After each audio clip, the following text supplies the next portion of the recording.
ये बस्तर से related data है 10 दिन का पड़ताल का, लेकिन सरगुजा भी एक आदिवासी अंचल है। क्या वहां कोई घपला नहीं हुआ संदीप?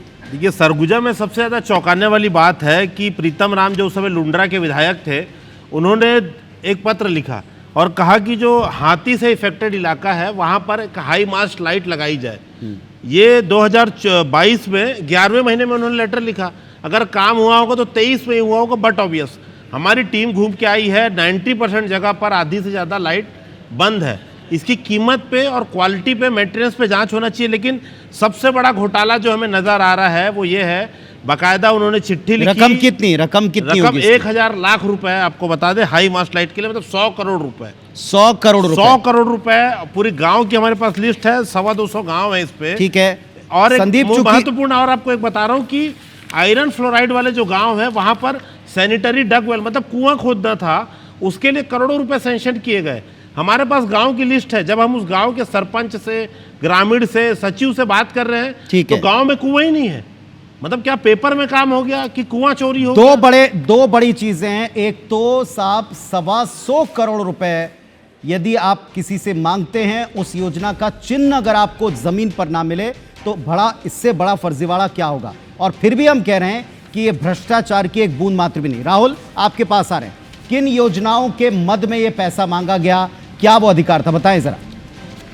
अब क्या है संविधान का अनुच्छेद 275(1), वो जरा मैं आपको बता देता हूं स्क्रीन पे, खड़ाखड़ स्क्रीन पे आपके आ जाएगा। क्या है वो?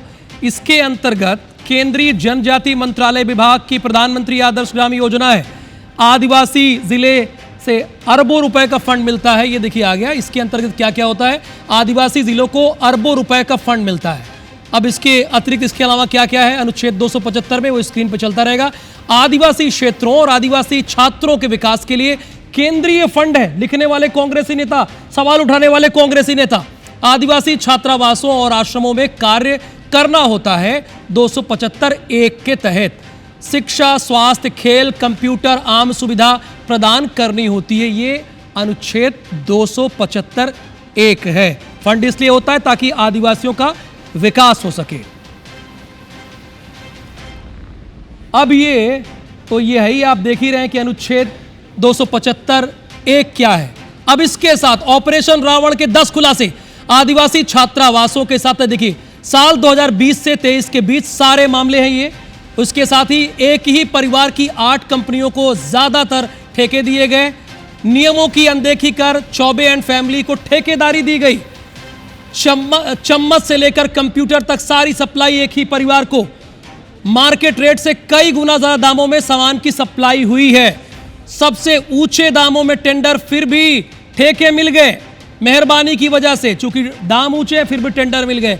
दाम ज्यादा फिर भी घटिया सामानों की सप्लाई। कागजों में सप्लाई हो गया और पेमेंट भी हो गया। कागज में सप्लाई और पेमेंट हो गया। वाह, ये है स्थिति। इसलिए यहां पे ये खबर चल रही है। ऐसे आदिवासी छात्रों का ये लोग विकास कर रहे थे। यानी दाम ज्यादा, 10वां, ऊपर से नीचे तक सबने आंखें मूंद ली। जो हो रहा है होने दीजिए, और जो हो रहा है होने दीजिए। क्यों स्थिति बनती है आपको बताना पड़ेगा क्या? जब ए से लेके जेड तक को फायदा होता है।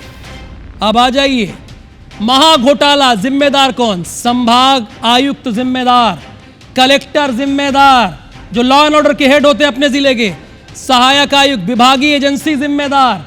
इसके साथ ही हॉस्टल अधीक्षक, की तो नीचे की कड़ी हो गए, छोटी मछली हो गए, फिर भी जिम्मेदार तो है।